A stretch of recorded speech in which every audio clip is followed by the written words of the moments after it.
人脉是在那个淘宝上不能买到的。专业是你的基础，但是关系，西川社长，西川社长怎么变成科长了？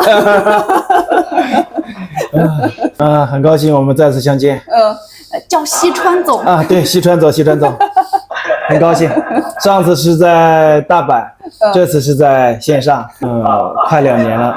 对，2年。想了解真正的商务汉语，就要走进老板的生活。欢迎来到 Coco 的中文教室，我是 Coco， 坐在我旁边的这位呢是我的先生王总，然后在屏幕对面的呢是今天的嘉宾，来自日本的西川社长。所以今天我们邀请了来自中国的老板王总和来自日本的老板西川社长，然后我们一起来讨论一下关于中国商务的话题。上一期王总不在，有人想他吗？有人吗？有吗？没有。今天这一期，王总又回来上班了，我们欢迎一下。好，王总，欢迎回来。你不在的日子里，我并没有很想你，但我总在你身后呀。行，谢谢你。你们两个太肉了麻了。太肉麻了吧？肉麻了吧？肉麻了吧？肉麻了吧？对，是的。OK。好，那好，好的，那我们再肉麻一点。赶紧开始吧。好。那今天是我们的老板访谈的第7期，中国老板和日本老板的对谈。今天我们做的话题是在中国做生意到底是要靠关系还是要靠专业？那今天我们先来听一听两个老板是怎么看的。西川社长，你作为一个日本的老板，你经常去广东出差，然后你觉得关系重要吗？现在我觉得很重要。但是那个我刚刚开始去中国大陆的时候，觉得那个关系不重要。不重要。对，刚开始觉得不重要，就是只要你的产品够好就可以了。对，产品够好然后那个成本够好成本够低。但是我听你刚开始说的时候，说是我现在觉得关系很重要。那是什么促使你从刚开始觉得专业到关系重要的这个转变呢？那个刚开始的时候，那个我的目的是那个从中国买产品，然后在日本卖产品的。你是甲方。对。所以那个没有跟工厂的关系就好的。对，不用跟工厂维护什么关系，只要他们给我产品就可以。对，是的。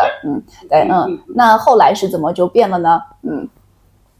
那个后来那个我觉得没有关系的话，那个没有那个后面的那个发展的那个感觉。就是如果不维护关系的话，可能这一次的合作到这里就结束了，好像什么也没有了。是不是？对。西川社长刚才说的，我有个感觉。你刚开始和他们接触的时候，有没有觉得没有关系在中间？就是你很多的供应商，就是他们是可以替换的，有没有这种感觉？就是说，对。你们因为没有关系，你可以向他买，也可以向他买，对吧？但是现在就是说我们有关系了的时候，你会找一个这个朋友手，我就长期从他这边来供货，从那里供货。就每一次固定都是从这一个工厂，是不是？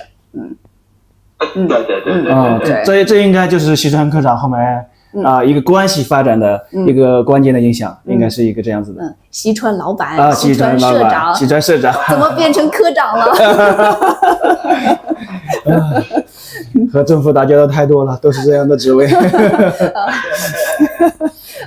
所以就是那个跟他们那个关系维护好了之后，然后就是以后的那个打交道，还有以后的那个合作都会变得更加顺利，是不是？对，所以那个关系关系，像那个关系是一个桥梁，那个一起吃饭然后那个一起喝酒，就慢慢那个关系越来越好了，关系越来越好的那个影响。对，那是不是有从刚开始是普通的合作客户，到慢慢变成有一点变成朋友的感觉？朋友、哥们儿，对，是的，现在的话已经完全变成了好兄弟，是不是？好兄弟，对，是的，所以就是这个专业是比较基础的，然后这个关系是能够促进你们继续合作的一个桥梁。如果你没有专业的话，你的关系再好也没有用。但是如果你有这个没有关系的话，那别的人不认识你也不会给你机会的，是不是？对，是的，那我想问你们两个呢，就是在你们的工作中，就是有没有一些通过维护关系，然后能够达成的一个大的合作？那王总，你先来。就是首先你要就是专业嘛，但是大多数人。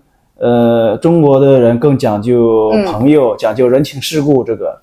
如果说你对客户服务特别周到，他身边有人需要，相当于说中间有个关系，他给你介绍去了，他对你的认可度就会比一个陌生的人和他初次接触的认可度会高一点。大多数我们接触的客户都会这么说你是哪个朋友介绍的？他说你很靠谱的，我也放心的，交给你没有问题的，都是这样的。但是如果说是你是初次接触的时候，你会发现他对你防备性很强的，要问很多，一些专业性的问题，还有一些就是说你流程上的事情，甚至说后面付款就是说是钱会不会受骗的这种一种防备的心理，这种会强一点，关系会一是促进你们的合作，另外就是让双方进一步深化，变得更加信任。我觉得是这样子的。所以我觉得就是如果是通过客户介绍过来的新的客户的话，可能关系的作用更大一点。然后如果是新的客户的话，可能你就要展示你的专业度，是不是？专业性，对，是的。那西川市长呢？你有没有这样的经历？比如说那个我做那个手机配件一样子吧。对。那个手机配件是那个很多种类的。很多种类，对，有很多种类。比如说那个我们做手机壳的话，那个手机壳的那个老板应该认识那个做充电线的那个工厂老板。所以我想做那个充电线的话，那个手机壳工厂老板那个关系好的话，他肯定给我那个介绍那个充电线的那个老板。对，所以就是你就不用去专门的去花时间，然后去找新的这个合作方，就直接问他就可以了。对，是的，所以这个在这个方面的话，关系就是可以让我们让我们节约我们的时间，还有节约我们的精力，是不是？对，是的，所以这种这个从两位老板的这个角度来看，我觉得就是还是专业很重要，然后同时也必须要维护关系，才能够让那个后续的合作走得越来越长远，是这样的吧？都是以专业为翘板的，然后在你后面深入的合作中，完全要靠关系嘛，对吧？对，是的，那这个聊完了这种在商业环境中，然后我们把话题转到中文学习上来，虽然跟王总没什么关系吧，王总，你学中文多少年了？我学普通话好多年了，30多年了。30多年。对，西川老板，你学中文多少年了？已经已经超过14年了，14年了，对，是的啊，厉害，是的，对，是不是你学了一些中文就能够在中国做生意了呢？西川老板，你的看法是什么？我觉得在中国做生意的话，必须努力学习中文的。就是你必须要说得很流利才可以。对，是的。所以就是只是会一点的话，好像还不太行，是不是？是，对，是的，还不太行。那就是即使到现在你已经说得很流利了，你是不是还在继续学中文中？我还在学习现在跟 Coco 老师差不多一个星期一次，对，上一次课，对，就是一直这样去保持说中文的语感，所以就是学习语言的过程就是一个需要不断的努力，然后不断的去进步的一个过程。如果不说的话，可能很快就忘了。是的。所以那王总，你有什么高见吗？我想从你们刚开始，最开始接触的时候，你们觉得双方是一个什么样的状态？然后现在是一个什么样的状态？这就是不是又体现了一个专业到关系的变化呢？对吧？是的，你们其实也是从最基础的客户到关系，然后我们可以去见面吃饭，然后甚至聊一些日常，然后就变成了朋友。对，还有现在我们可以一起做节目，是不是？对。那就是最开始的时候，我们最开始上课是，我觉得是疫情以前了，是不是？这样子。对，因为我记得我们还聊过疫情的话题呢。对吧？那柯柯老师，你能想出来，还能回忆出来你们第一次见面，你是一个什么样的心态，什么样的状态吗？第一次见面的话，我就是第一次上课以前，我当然是就是有一个新的学生啊，我要好好的准备，然后但是那个时候我对西川的情况一无所知，所以就是我先准备，我预想了各种情况，比如说可能是他可能是初学者，或者他可能是中级的、高级的，然后当我们就是打通电话了以后，我发现他说的很流利，所以好的，而且西川社长真的很健谈，就是健谈，就是那个很擅长聊天的这样的一个情况，所以我们每一次的聊天，我觉得都很愉快，并且我们已经聊了很多年了，就是从来没有说没话说的这个状态。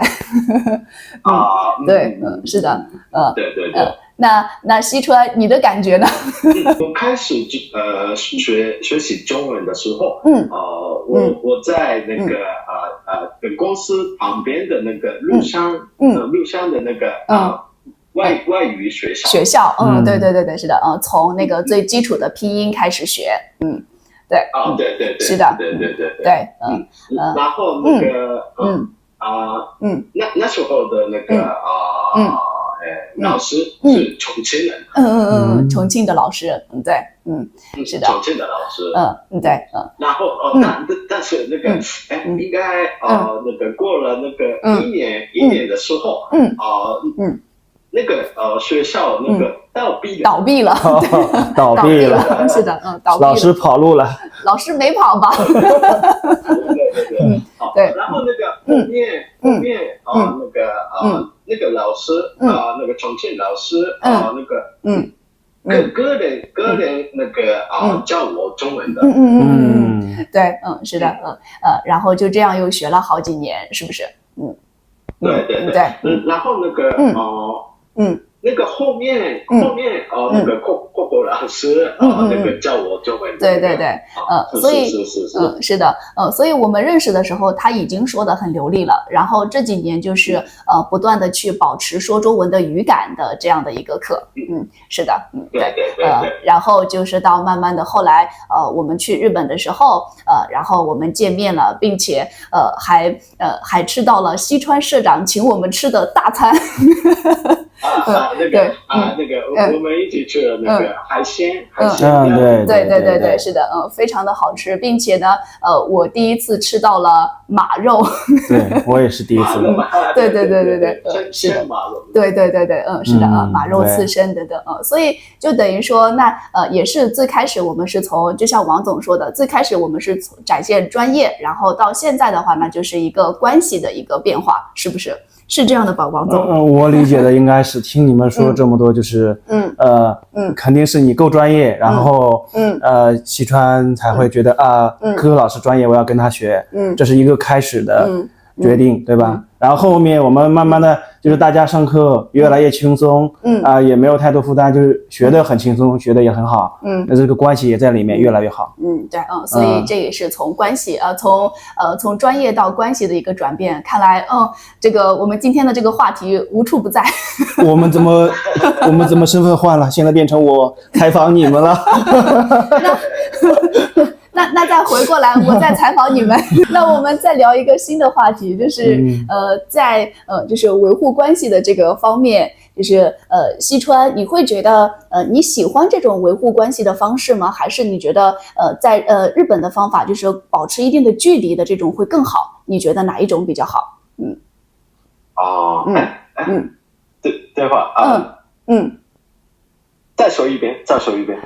就是像中国这样的去通过不断的去吃饭呀、喝酒啊，然后去维护关系的这样的方式，你觉得怎么样？你觉得这个是你习惯了吗？还是说像日本一样保持一定的距离比较好？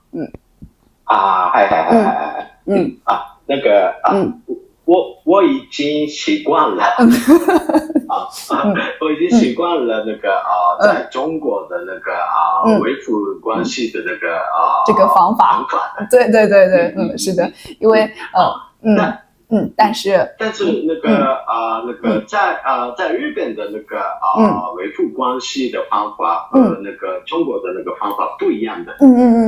那在日本是什么样子的？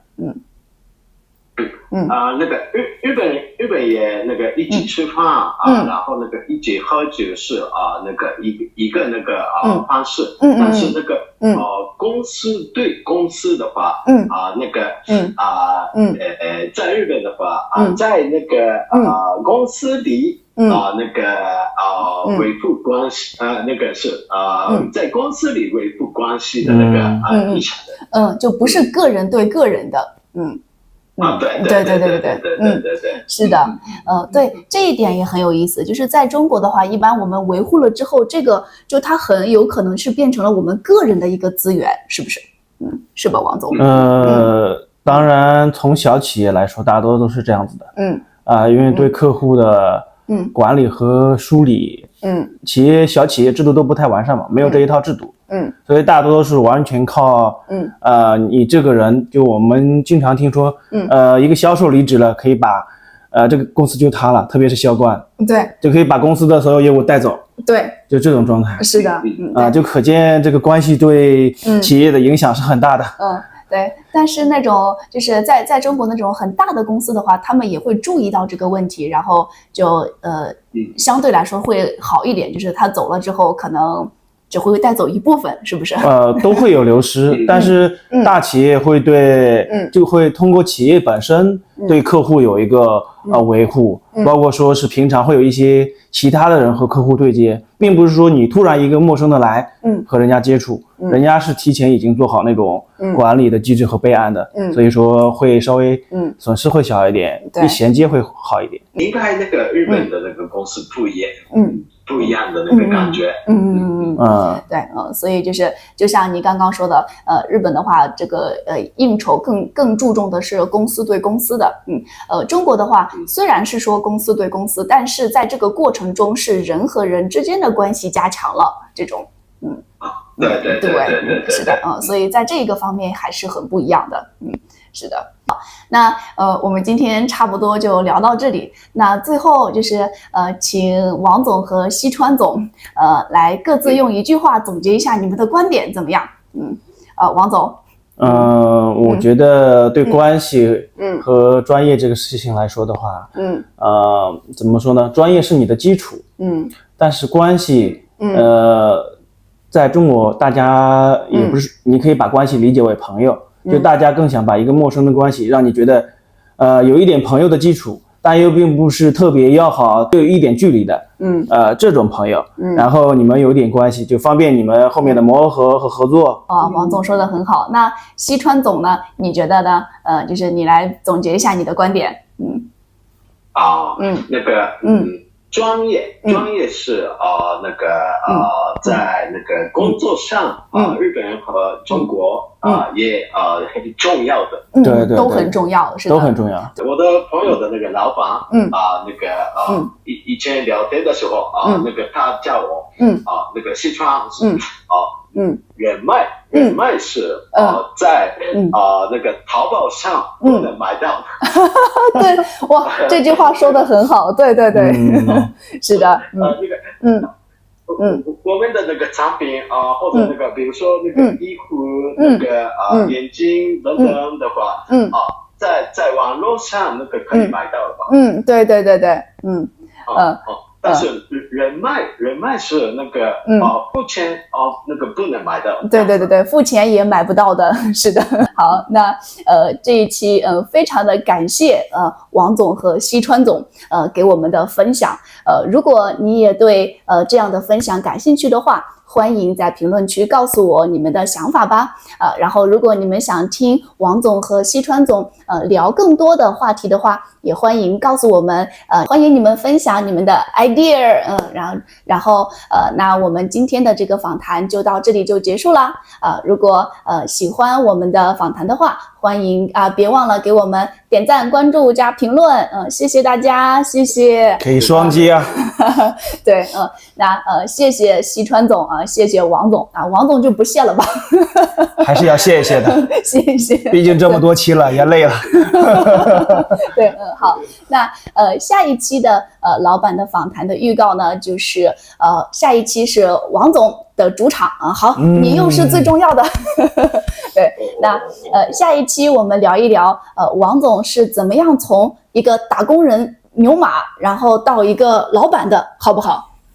你成为老板的契机是什么？你为什么开始创业？怎么样？就是从牛马到开上车呗。好的，那我们今天就聊到这里吧。谢谢大家，然后也谢谢西川总，辛苦了，你说的非常好，很棒。是的，对，谢谢。希望下次见。是的。